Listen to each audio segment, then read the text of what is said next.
یہ تو شکر کریں چوتائی صاحب وہابی پیدا ہو گئے تو لوگوں کو پھر سمجھ آ گئی، ورنہ برباد ہو گیا تھا۔ جن انگریزوں نے سیاحت کی نا جزیرہ عرب کی، ان سعودیوں سے پہلے پھرے ہیں وہ، ان کی کتابیں پڑھے، مختلف علاقوں میں کہیں درخت تھے، کسی فلاں بزرگ قدر عورتیں جا کر پیٹ رگڑتی، شرمگاہیں رگڑتی، اولادیں مانگتی، کوئی کسی قبر پر گرا ہوا، کسی نے کہیں بت خانہ بنایا ہوا۔ یہ تو امام محمد بن عبد الوہاب رحمۃ اللہ علیہ جب مدینہ میں پڑھتے تھے، اب وہ دیکھتے تھے کہ روضہ رسول علیہ السلام کا طواف ہو رہا ہے، لوگ دیواروں کو چوم رہے ہیں، دعائیں مانگ رہے ہیں، تو وہ اپنے استادوں سے پوچھتے تھے کہ یہ کیا ہے؟ تو استاد کہتے تھے، محمد حیات سندھی بڑے بڑے عالم تھے وہ، کہ سب باطل ہے، ناجائز ہے۔ تو آپ کہتے تھے روکو، وہ کہتے ہیں مرنا، لوگ عادی ہو، مگر اللہ نے جس سے کام لے، ان کی طبیعت بہت امر بالمعروف ہے، یہ نہیں بات آئی، اسی لیے ساری دنیا دشمن ہو گئی، وہابی وہابی۔ جرم کیا کیا؟ محمد جب پڑھ کر گئے، انہوں نے جا کر اپنے علاقہ میں درس دینا شروع، باپ بھی خلاف ہو گئے، والد ان کے بڑے عالم تھے عبد الوہاب۔ اب ان لوگوں نے سازش یہ کی کہ اگر محمد کے نام پر نام رکھیں تو محمدی بنتا، وہ چھوڑ ہی دیا جو اصل مجرم تھا ان کا، معاذ اللہ، پکڑ لیا عبد الوہاب بیچارے کو، حالانکہ عبد الوہاب کا کوئی دخل نہیں، نہ بھائی اب سلیمان جو تھا اس نے رد نے کتابیں لکھی، اور محمد بن عبد الوہاب باز لیا، حق کہتے ہیں، مخالفت بڑی ہوئی، شیخ نکال دیتے رہے کہ ہمارے علاقے سے جو قبیلوں کے سردار نکل جا یہاں سے، کئی لوگ جو انہوں نے سپاہی پیچھے لگا دیے کہ پیچھے سے قتل کر لینا، اللہ بچا لیتا رہا۔ یہ سعودی خاندان نے جب ان کے علاقے میں گئے تو پیغام بھیجا کہ میں ملنا چاہتا ہوں، تو پہلے ان سعودیوں کے بڑے نے بھی انکار کر دیا کہ میں نہیں کسی عالم سے ملنا چاہتا، تو بیوی نیک تھی، اس نے کہا اللہ کے بندے، کل خدا کی عدالت میں اگر یہ پوچھا گیا کہ ایک عالم جو نہ تو اس سے عہدہ مانگتا تھا نہ کوئی دولت مانگتا تھا، پھر دین کے لیے ملنا چاہتا، تم نہیں ملے، کوئی جواب ہے تیرے پہلے؟ قسمت اچھی چیز مان بات ہوئی، شیخ نے کہا میرا کوئی کسی سے مطالبہ نہیں، نہ میں سلطنت چاہتا ہوں، صرف میں چاہتا ہوں کہ تم لوگ مسلم کہلاتے اپنے علاقوں میں برائیاں ختم کرو، شریعت کو نافذ کرو۔ انہوں نے کہا کہ قیامت تک میں اور میری اولاد کوئی عہدہ نہیں لیں گے، دین بتاتے، اب بھی اعلی شیخ جو نا مفتی اور عالم ہی ہوتے ہیں،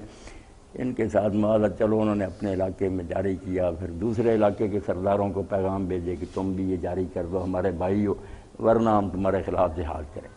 یہ جو سیف پکڑی نا، زیادہ ناراض سے ہم تو صرف بات کرتے ہیں نا، انہوں نے کہا پہلے واضح ہے، ٹھیک ہو جائیں ٹھیک، ورنہ بالکل ہے یہ کفار اور مرتد ہے، ان کے خلاف جہاد۔ علاقے فتح ہوتے گئے، طائف میں بڑی جنگ ہوئی تھی نا، مدینہ شریف میں بڑی مشکل سے قبضہ کیا۔ اب وہ جتنے تھے نا لٹیرے شریف مکہ اور ترکی اور ساتھ ہی مجاور وغیرہ، انہوں نے علاقوں میں بدنامیاں کی کہ وہابی پیدا ہوئے ہیں، حضور کے گستاخ ہیں، بالکل بناوٹی باتیں، نہ وہ کسی نے لکھی نہ کبھی سوچی، اپنی طرف سے ہی بنا۔ اب بھی یہ جو ہے نا جن کو پہلے یہ وہابی کا لیبل لگاتے ہیں، پھر ساتھ میں کہتے ہیں یہ گستاخ رسول بھی ہے، یہ اپنی طرف سے ایسے ایسا الزام لگا دو کہ لوگ کہیں توبہ توبہ، اس سے تو صبر اچھا۔ ایک الزام نہیں، الزام دو ہیں، پہلے وہابی بنا دیا۔ ڈاکٹر ذاکر نائک کا ایک پروگرام تھا، تو اس میں ایک ہائی کورٹ کے ریٹائرڈ چیف جسٹس تھے ہندو جی، ایک ان کی بار ایسوسیشن کے ریٹائرڈ، وہ بھی بوڑھا آدمی تھا، ہندو تھا، ایک تیسرا بھی ہندو تھا، بڑے کام ہوا، انہوں نے وہ تقریریں کی، میں نے خود سنی وہ۔ اس نے کہا کہ 1857 میں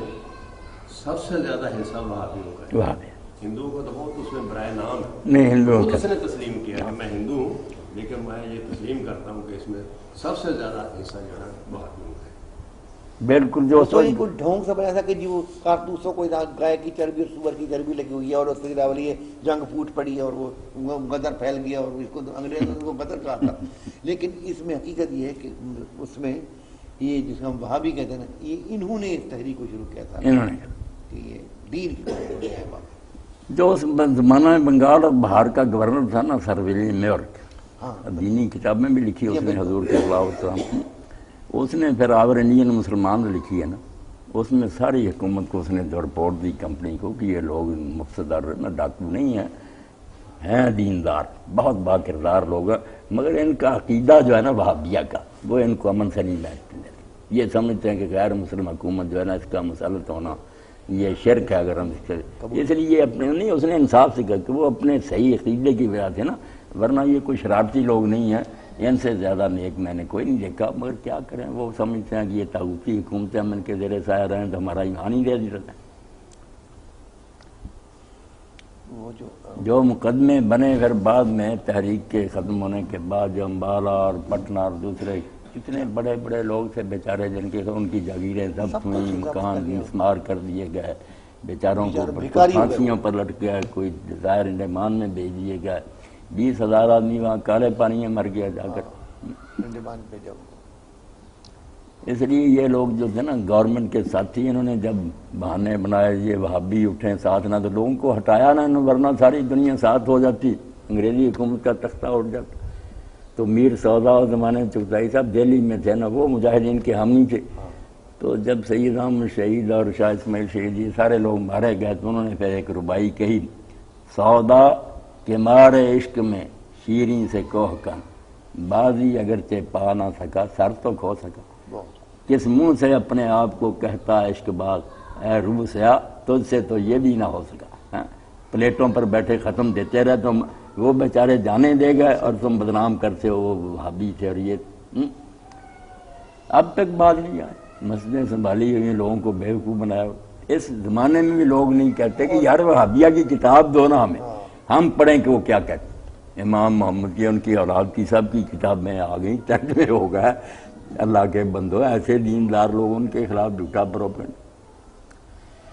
ہمارے یہاں چغتائی صاحب مولوی صاحب کے ساتھ کیا سلوک کیا ان ملاؤں نے، جو بندی بریلوی اہل حدیث، یہ کوئی گروہ ایسا نہیں رہا جس نے بڑھ کر اس جہاد میں ایسا نہیں لیا کہ یہ کافر ہے، ملعون ہے، یہ ہے۔